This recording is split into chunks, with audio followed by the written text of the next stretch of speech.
Good morning, and welcome to Between the Lines, a podcast where we interview artists of all types. Today, we will be interviewing author of novel Dead Girl that will be releasing on the 31st of August this year, Justin DiPrima. I'm really excited to speak with him. I have a feeling that Rich is going to develop a man crush on Justin. There are a lot of really cool things that I want to talk to him about. I know that Rich is going to be totally gaga over. Please welcome him to the show. Let's give him a round of applause. Good morning, everyone, and welcome to Between the Lines. I'm your host, Jeanette Huffman, and our beautiful and lovely co-host, Rich Kopaz, is over there today to my right. Might be on top of my head, could be underneath me. Who knows where he's going to show up in the actual video. Hello. And Justin DiPrima. Welcome, Justin. Say hello to everyone. Thank you so much. Hi, how's it going? So great to be here talking to you guys. I'm super excited. I will let you know that this endeavor was Rich's doing. Okay. I started this podcast. I had written a memoir, Finding Bonnie, and I wanted to reach out to people that were part of that. And then I went to Bangor, Michigan, where I grew up, do an author reading for Finding Bonnie. Most of the people that were there were aunts, uncles, mom, of course. And Rich showed up, and then he just blew this thing up into, hey, wait a minute. Why don't we interview other people and let's do these audio scenes? I love it. I just watched the one of you guys for your book, Rachel. I just watched that one. It was so good. I really loved just how you guys interact and the whole way you set everything up. It was really fun to see. It's very low key. Professionals out there might look at it and say, I would be able to do it so much better, but we're having fun. This is just... That's the whole point, right? Is to have some fun. I know. Welcome, Justin. I did finish your book. So You finished it. Woohoo! Amazing. You are a champ. I deck out a little bit differently depending on who we're talking about. I've got more of a Dead Girl theme today going. Nice. I love it. And especially the Mystery Inc. fan. That's like nostalgia to my childhood core right there. Near and dear. And so you heard the audio scene? The Rachel one? Yeah, I watched the whole video of you guys and then watched the audio scene. Yeah, so amazing. I loved it. The voice acting, everything about it was just so cool. We just have friends and neighbors jump on and lend their voices. They have a great time doing it. If you listen through the outtakes, I think you can tell we're just having a blast. That's what I love about it. That's so cool. So you can see that. Kind of in that vibe. It's not like Jeanette says, right? We don't have professional equipment. We're just doing the best we can. Do try to do, honor to at least the spirit of the book. Yeah. Thought that I'm going in the direction of when the people are getting up from being dead and being called to Vanessa. Okay. I like the drama of that scene and the fact that it involves a lot of characters. Okay.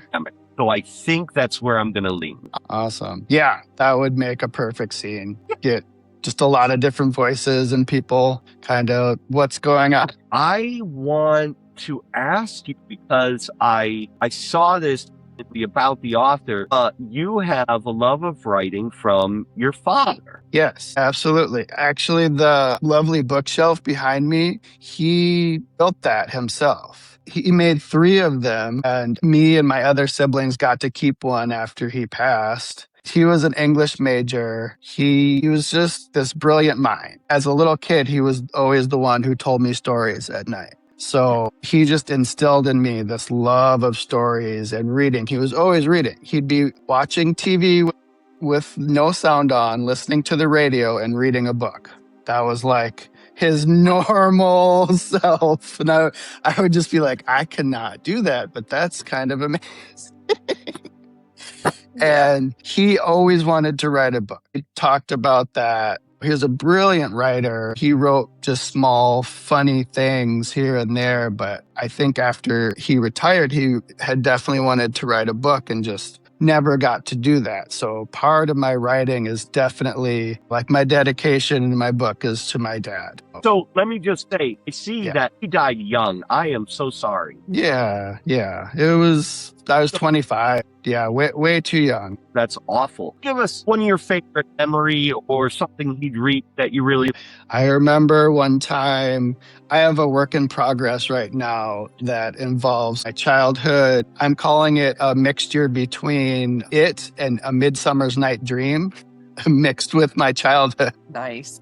There's a place in Madison where I'm from called the Arboretum. And my dad took me there all the time as a kid. And we'd go watch the squirrels. You could see deer there. There's this beautiful sanctuary. We lived within walking distance of it as a kid. I could walk down to the zoo and then wrap around and there's the Arboretum. But we'd drive to this special spot and park and walk down and there's little pathways and what are those called on the water where they have those little paths? A boardwalk. Yeah, exactly. So we would go walk on those, and I was notoriously bad at taking pictures as a child. And my dad set up this camera on this little piece of wood, and he's sitting there smiling, and for the life of me, I would not smile. I would always make the funniest faces.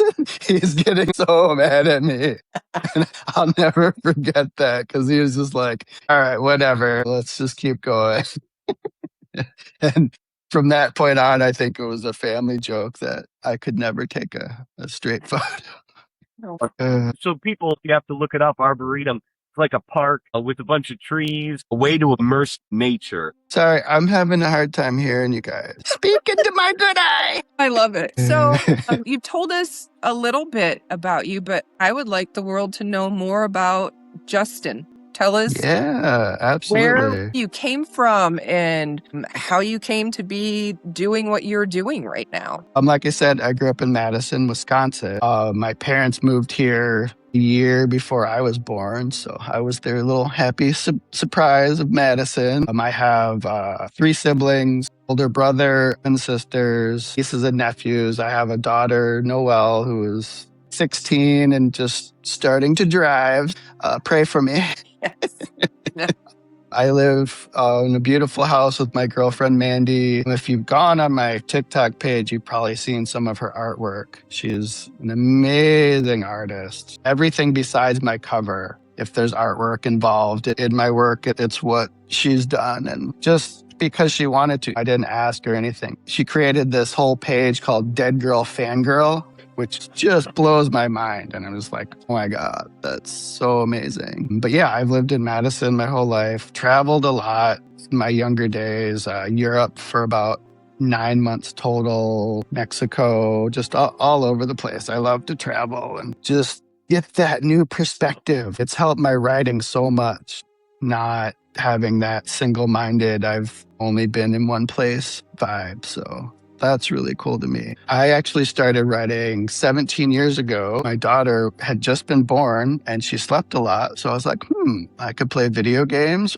or I could write. I started writing and I'm like, oh, this is a really cool story, but I'm really bad at it. I knew I needed help. So I went online and I checked out this course called Gotham Writers. They're out in New York. You've maybe seen their advertisement. Just an amazing program. You can go there in person, but I did the online classes. And I got hooked up with a professional author. Her name's Michaela Rossner. Just an amazing speculative fiction writer. So good. She taught me so much. But the coolest thing about the classes for me was that we were critiquing each other's work. So we got to submit our work twice during the workshop. They're 10-week workshops. What I learned most was reading other people's writing and then critiquing it in a very loving and fair way. Like, we weren't just crapping on people's work. It was more about, this is what I loved about it, and this is what I would do differently. So from that, I become a much different reader. I read with a critical eye now when I'm writing, which I don't write freehand, I always type. But it really comes out in that. When I read, it changes the perspective on what I'm learning. So each thing I read, I consider homework. I'm like, ooh, this is amazing. I love this idea. I would do it this way, or oh, I would never do that. I'm going to do it this way. That's really pushed my writing forward quite a bit. It's interesting that you mentioned that too, because when I started writing, I just enjoy doing it. And I love everybody that has given their time to review what I've put together and has provided the different types of insights.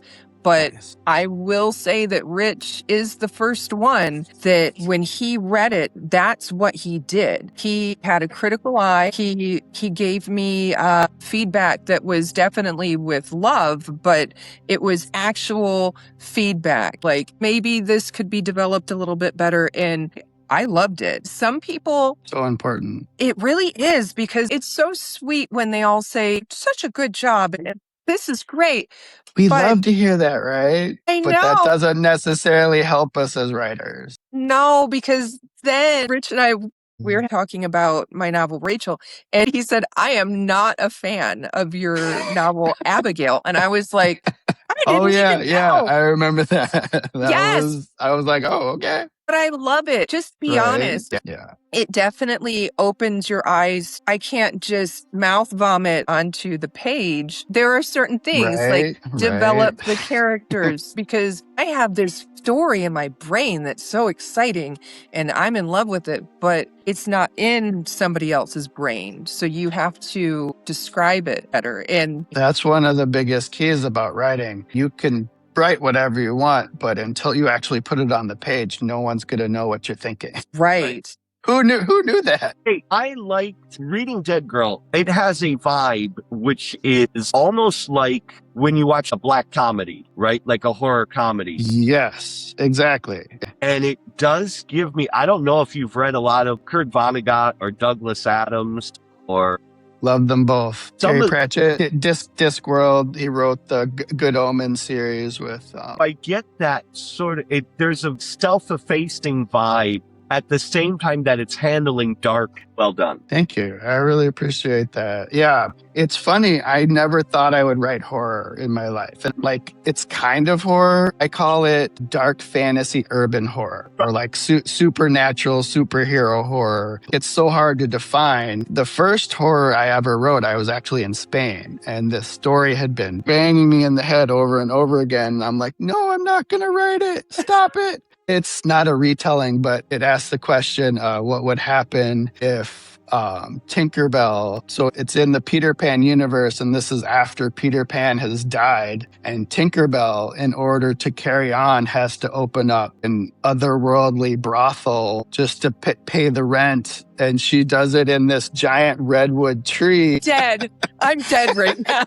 I really tried so hard not to write it, but it was not going to leave me alone. And so I wrote it, and it turned into a horror because, of course, that's a horror story. And it got so dark, and I'm just like, my God, maybe I do write horror. I thought I was a fantasy writer. And then all of a sudden, it's like, wait a second. I do go for the darker stuff. When I first started reading your novel, Dead Girl, and I don't want to give anything away or any spoilers, but I love Vanessa. Yeah, I love that. Definitely Door Scratch is my number one, though. Of course. I had people asking me, like, the cat's okay, right? It's gonna be okay. It's gonna be okay. Sad. I'm like, yeah, it's gonna be okay. Don't worry. I was like, God, what happened? And then when Door Scratch came back, I was like, oh, thank God. Good.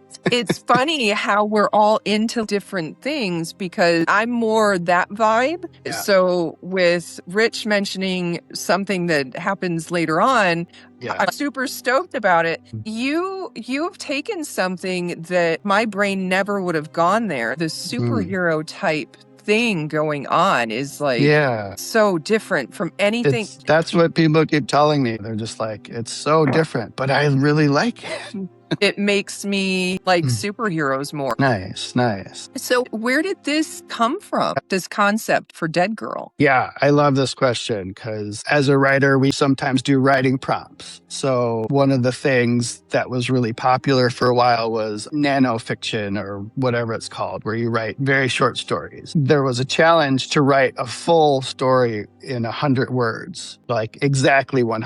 Well, the beginning of the book, before chapter 1, that original originally was the whole story of Dead Girl. It was 100 words. It's changed a little bit since then for editing purposes. But that was the whole story. And then all of a sudden, Oster's character came into my head. And I'm like, what if I banged him against this story just to see these like very opposite people? What would happen? So it starts with Vanessa, her dying every night over and over. It's been happening for 5 years. I have to tell people it's not a Groundhog's Day situation, because they're always like, oh, it's like Groundhog's Day. But no, this has been happening for 5 years straight. Every night she dies, each morning she rises. And then far away, there's this banker, Oster. And he's gone about his life unnoticed. It's funny. People are either like, I love Vanessa, I love Oster. It's really interesting. I love Vanessa, but I feel like Oster. When I leave my house, that is how I feel. It's like, don't mind me. I don't exist. Just knock me out of the way. I know. We all feel like that, right? Mm-hmm. So then I wrote 190,000 words. And I was like, that's kind of a lot.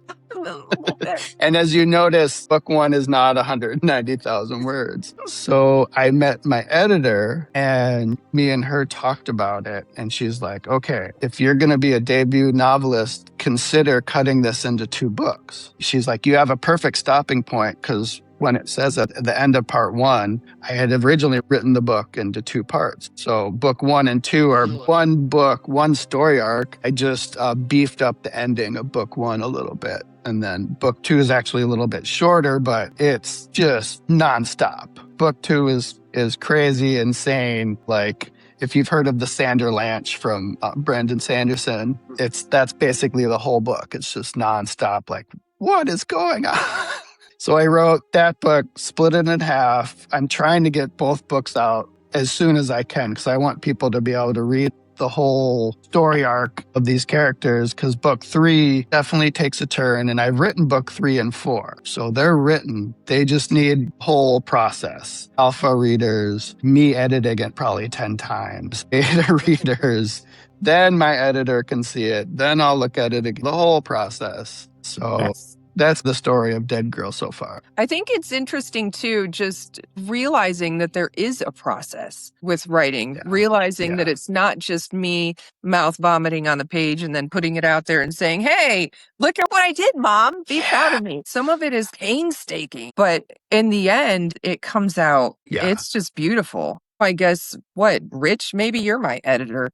He reads it and he gives me all these wonderful insights. And there's a lot of changes. This last one, Rachel, I felt horrible for sending it to him. I'm like, God, what did I do? It was like, what am I doing to you? I know, he's going to hate me forever. Well, you're good. He's stuck with me through this. I learn so much from all of you. And I know that we interview different people, different types of artists, but I do have to say that the authors, I got a spot in my heart there. Only another author is going to fully understand what you've gone through to write a book. Exactly. I am so appreciative for everything that you all give to me. It's mind-bending. The things that, like just now, I didn't know there was even a such thing as an alpha reader. Now I'm going to have to Google that. What is an alpha reader? What is an alpha reader? I didn't really know super well. Rich might have been your alpha and beta reader. Alpha reader is when you write it and then you don't even really look at it, and then you just give it to someone and they give you story guidelines like, oh, this is working, this isn't working. They're not looking for typos or anything like that. They're just like, this works and this doesn't. To me, that's an alpha reader. Beta reader goes in with a more critical eye and looks at everything. So, Rich, you are my alpha and omega. Alpha and omega. Oh, beautiful. You got to experience the full TikTok experience with me last night, Jeanette. That was a lot of fun, wasn't it? It's happening again today at 1:30 Central if you want to come check it out. A different author is going to be reading my chapter. I'm part of this group. We're all writing a book together. So there's about 50 authors, 20 or so voice actors, artists, everything. We all get together. Each week a new author gets picked out of the bingo ball roller. He actually has a roller with bingo balls. Pick your name out. It's so cool. He loves it. Sure is a trip.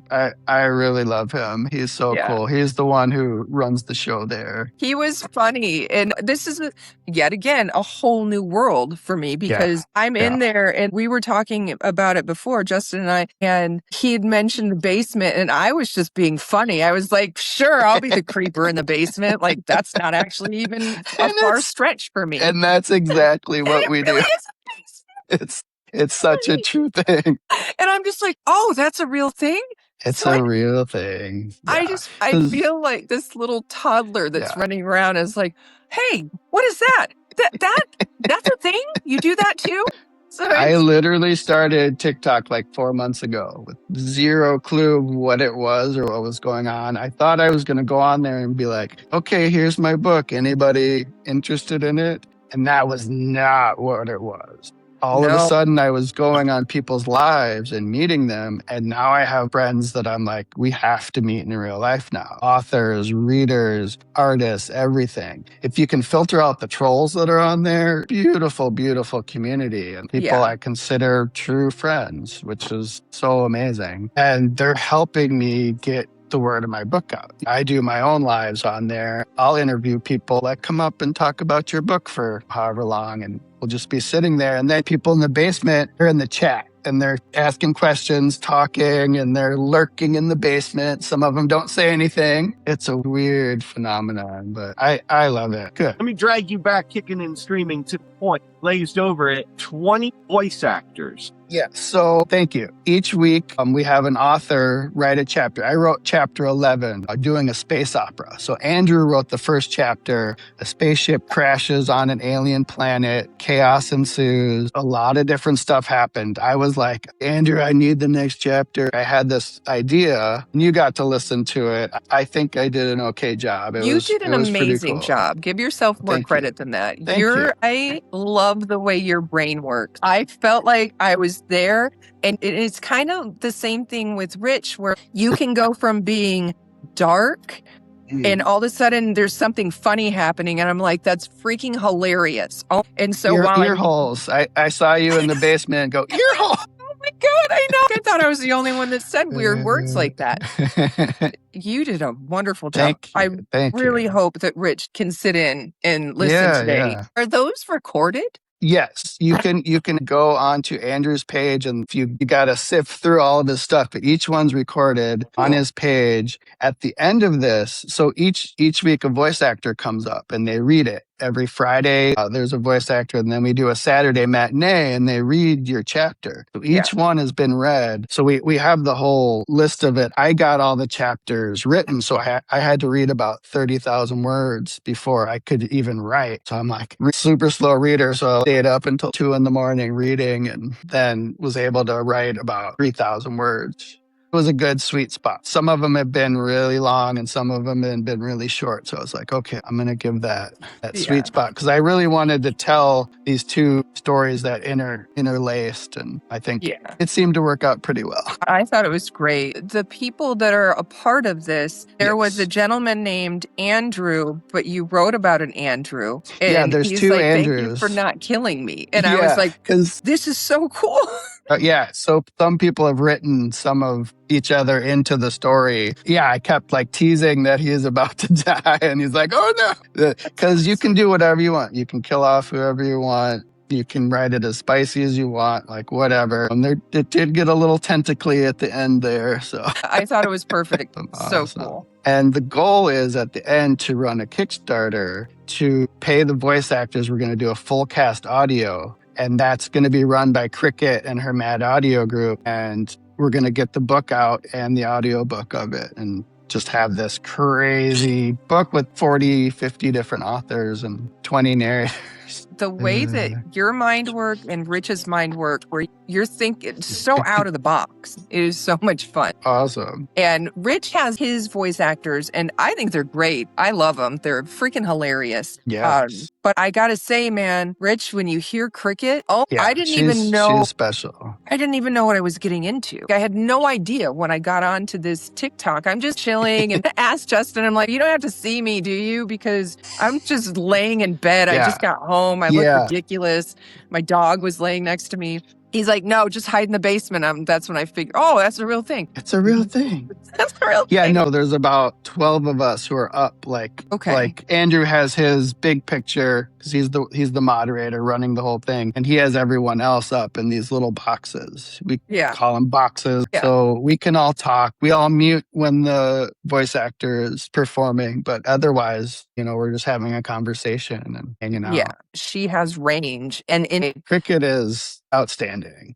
The audio pieces that you sent to me, that's the cool thing with the whole audio aspect of it, is it changes. I can read a book, but just makes it more tangible. It's like you're right there. And I have a pretty good imagination, but I always use the comparison to layers, but I love the extra layer. And that's something that Rich is really good at. He reads the novels or even musicians, and he just creates this completely different thing based off of what the art was that was provided for him to look at or to read. I feel like where we're at in the world, this is what we need, man. Art and love, right? It's all about that. My books are very dark, but there's so much light and humor in them that I really want to show that. There's dark themes happening, but I want people to feel happy and light after reading them. I've, again, just gotten to chapter 12.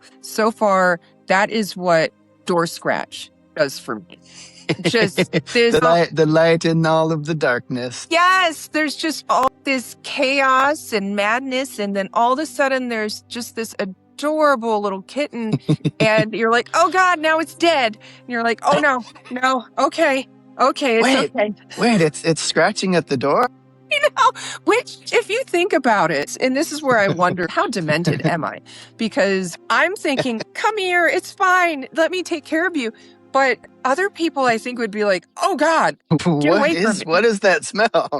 What's wrong with your eyes? So it is interesting how different our brains are from other people. But it's like the cat from the Stephen King book. Pet Sematary, but nice. Yes, right. Reanimator. Yes, that's a good one. Yeah. It's definitely a theme throughout the books. Some reanimation happening. That's definitely something I enjoy. Yeah. Did you guys have favorite parts of what you've read so far? I'd love to hear your thoughts on it. Let's go with Rich first because he's read the whole thing. Yeah, and there's spoilers. Talking big picture, you start getting more of a big picture view of what's really going on. The fact that whether or not Vanessa actually kills another person is a pivotal point in the fate of really everything. Yeah. I thought that was really cool because it takes a big picture view, but it makes it very personal, based on our personal convictions and decisions. And so we watch these MCU and DCU universes, and they're in the universe. And a lot of times it becomes so larger than life. It's a little disconnect. And I felt that decision was very reconnect at a point where he could have just left me behind and okay, look, I'm not an eternal being. I don't really know big picture fates. That's a little bit above my pay grade. But now it's a very first vision that this is based on that I can wrap and understand with here. And that was my favorite part. I can't wait for you to read book 2 then, because it gets a little more big picture than that even. Yes. And that's why I liked having it a contained story in book 1, because it does tell a really nice arc, especially of her situation and her story. Right. It's more about Vanessa. It only hints at the big picture, and spoiler, you're not going to get the big picture out of book 1. You're not really going on when you get to the end. A lot of people are like, but what happens next? I'm like, oh, good. You're asking the right question. Right. Well, that's kind of the point, though, isn't it? Yeah. For them to want to know what happens next. I wish we had more, Justin. So stinking adorable watching the video of you unbox your book. Oh, you saw that? Oh, my God. That was one of my favorite things. My girlfriend was kind enough to film me, and she was so happy for me, and I was so happy. And I actually got to hold this little guy. My goodness. Yeah. It's real. It's real. You have to explain to me. I have author copies. They cost less. This is a proof. So it Okay. has that little line through it. So it's before your book has come out, you can order it through Amazon. It's called your author proof. They're really quite inexpensive depending on how big your book is.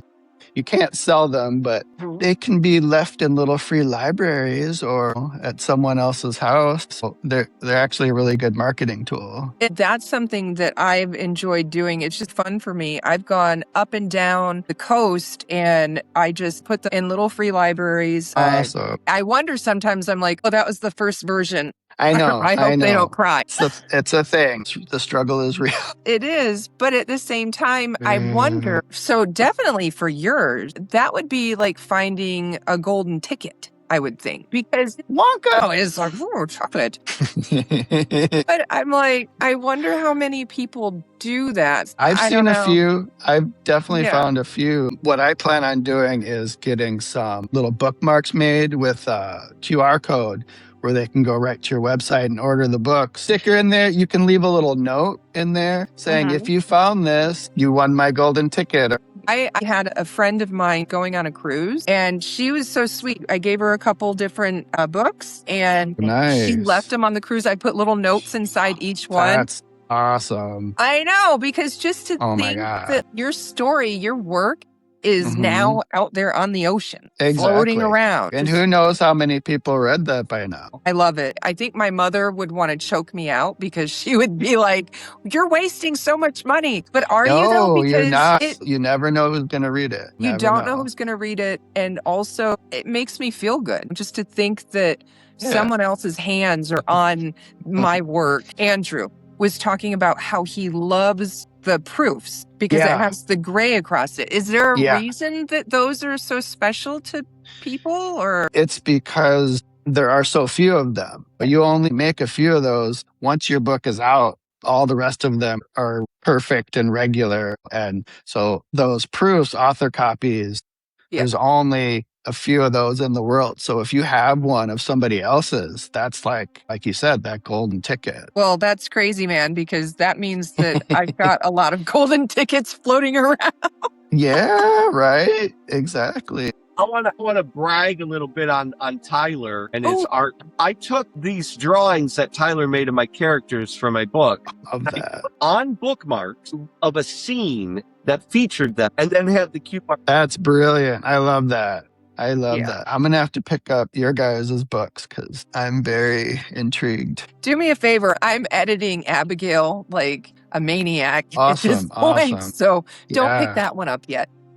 Okay. I'll wait. If you guys need an editor, I know a wonderful one. It seems like you know a lot of editors, artists, like, wow. I'm super lucky. My cover designer is a good friend of mine, and he knocked it out of the park. Like, wow. So far, I have done all of them myself. A lot of them are actual photos of That's so cool. family members. But if we got into the AI discussion, I have a cover artist right now, young man, and I don't want to stifle what his concept of what I've asked him to do. That's his art. I want his art. I just don't want a recreation of whatever's in my brain. Yeah.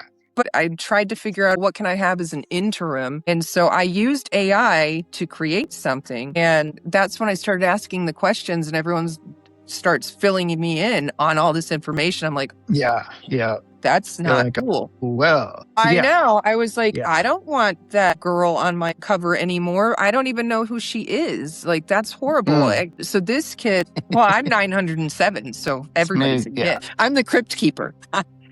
Hello. So he's working on mine right now. Definitely a different direction that I would have thought, but I don't care. I love it. Awesome. His work is beautiful, but I love that you open doors to so many different possibilities as far as editors and artists and voice actors. It's so cool. It's a complete community, I feel like. Community, and that's really what it is. I feel so thankful every day. My editor was actually the one. She's like, go on TikTok. There's this thing called Book Talk on there. She's like, find people, meet meet people, I was like, you're crazy. Yeah. But then I did it and I'm like, wait a minute. I'm part of this other group. There's a good friend of mine on there. He wrote an Oz inspired book. It's so cool. And I got in with him and his community, and they're like my best friends on there. We hang out at night and read together and do all sorts of just really sweet things. This has Yeah. turned into something seriously beautiful. So I'm Yeah, very happy awesome. with it. Can you see Rich? He has left the building. Well, we're going to wrap this up, and Awesome. hopefully we can continue. Maybe in the future, we'll get a couple of the people that we've interviewed on at the same time. Those are so fun. I Yeah. love doing that. I feel like we've just touched the tip of the iceberg with Yeah. this discussion with you. And I've felt that way with the other interviewees. What I'm trying to say is I'm going to keep bothering you. I feel like we're all friends now, so we're just No. going to have to hang out. So I think so. It's just what it is, you guys. Yeah. I'm heading to Colorado Ooh, nice. in September, and I get to go meet my little crush, Laura Oh Holloway. my God!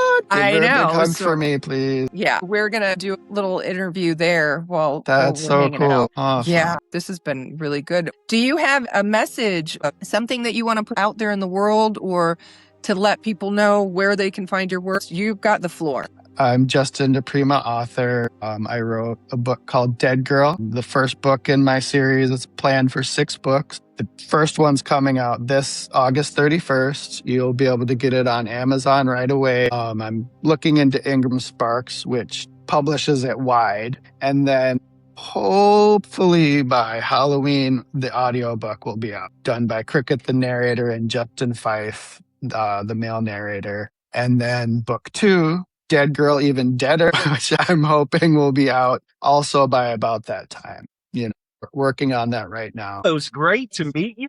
We're very So great to meet you. excited for the book to come out. Following this, depending on when the podcast will be released, audio scene will follow. Beautiful. Yes. I'm excited for both. Thank you so much for being on the podcast and for letting us into your very interesting, sometimes strange world, which I appreciate for sure. We're looking forward to more. So keep putting it out there. Awesome.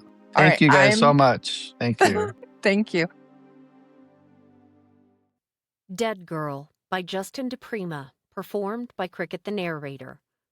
The hounds assailed Vanessa, burning paws scorching the hollowed ground as they pursued her. On she ran, past the grave markers and over the native effigy mounds that made up the small cemetery in a town she hadn't yet placed. Not the hounds, Vanessa thought. Anything but the hounds. Tripping over a crumbling, unmarked grave, she heard a steady, low-pitched guttural chugging. Again on her feet, she made for the road. Half the cemetery and a small grove of trees stood in her way, and the hounds were gaining. Frantic, Vanessa chanced to peek behind her, past the last graves displaying the cross of a god she no longer believed in. She approached a grove of tropical trees with untamed fern fawns. A sound like grating metal in her left ear made her spin around. Nothing there.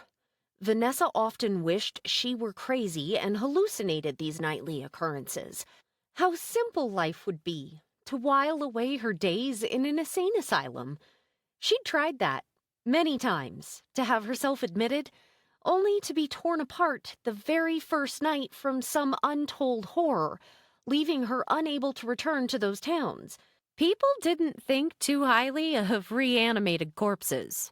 A few yards from the road, terrible pain seared through her ankle as bones splintered and tendons snapped, blood gushing into fiery maws. Hungry, burning eyes surrounded her. "Get it over with, you sons of bitches! Go back to where you came from!" Her scream went unheard as truckers whizzed past, unaware of the events in the ditch beside them on the road. They dragged Vanessa back to the soil of an unmarked grave, her foot hanging on by a shredded tendon. A fire started in her loins, set by the hell dogs as the others began their feast. One gaped her open from hole to hole, filling her insides with vitriol lava. Her screams of agony went on into the night, but no one came. No one ever did. From just past midnight to seconds before the sun made its rise, she screamed and writhed, dying seconds before the sun's rays touched her skin. Then she disappeared. Auster's eyes glazed over, and he no longer appeared in control of his own body as a series of seizures shook him. Door Scratch jumped off his shoulder, disappearing into the brush. A deep voice burst from Auster's gut with a manly utterance, and his features warbled and his skin drooped, floppy and moist. Growing tall and wide and impossibly muscular, Auster transformed into the behemoth who'd attempted to save her in the woods.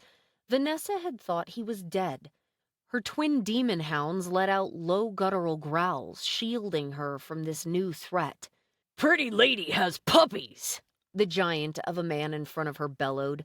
His over 8-foot frame dwarfed her and her puppies. He strode forward and picked the closest hellhound up. It bit him on the arm. The big man let out a childlike squeal of delight. "Puppies like me, Beefkeep!" The hellhound, defenseless in this gigantic man's paws, cowered, allowing itself to be petted, rather roughly, and against the grain of its speckled red, black, and gray fur. The other hound stood its ground in front of Vanessa, with an apprehensive glare and slumped shoulder blades. "Thank you, pretty lady. Beef love your puppies. Where kitty go?" Vanessa was at a loss. "Beef don't want to put puppy down. Puppy likes beef."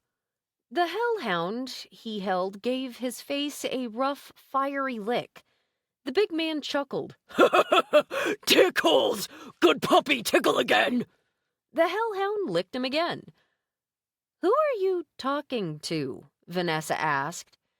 The big man set the hellhound down with a loud sigh. "Beef do good for simple man. Help him fight for pretty lady. Beef listen." "The simple man?" Vanessa asked. "Oh, Auster. He controls you?" The skin on the immense man went slack, making him look like someone who had just had all the fat sucked out of their body, leaving him a gelatinous mound of flesh on bones. From this mound, Auster reformed his usual non-assuming self, made whole. Grimacing like he was in agony, he moaned. "I don't control them. We're one, it would seem." "Them? There are more?" Vanessa found that her temper and fear were fighting for control over seeing this through. "Yeah," Auster answered. "You never met Speed. He's a little shy." Then Auster screamed as if he were being tortured. As much as his skin had puffed out and swelled before, this time his skin had stretched, masculine and taut. His tone deepened to the richest, darkest tan. The man who stood in front of Vanessa was Latin and past sexy. Ravishing. "Allow me to introduce myself. My fans call me Speed. Speed Fantastico, if you will." The tall, dark, and lean hunk of man-flesh standing before her said. The suit Auster had been wearing had changed into something more form-fitting and stretchy on Speed. The colors of brown and gray, now yellow and black, gave Speed the resemblance of a sleek bumblebee. Auster's suit had also changed with beef, but she'd been too irate to notice the differences. Vanessa heard herself stutter. I'm Vanessa. Auster didn't tell me he had a... What are you?" The Latin god smirked roguishly at her. "I am the rush of wind that caresses your skin on a sultry morning at the beach. I am the gust of air that fells a rose petal to rest in your flowering tresses on the highest peak. I am the longing ache in your loins when you can't possibly climax again. tempting you further than you thought humanly possible. Oh! Vanessa's eyes widened. She felt her cheeks warming, and she wished her thin blue bangs were long enough to hide behind. I'm not sure how to respond to that, she barely managed. You don't have to talk. Shh. I find the prattling of most women quite tiresome, Speed said, flexing his pectoral muscles. Vanessa giggled and touched her face absent-mindedly.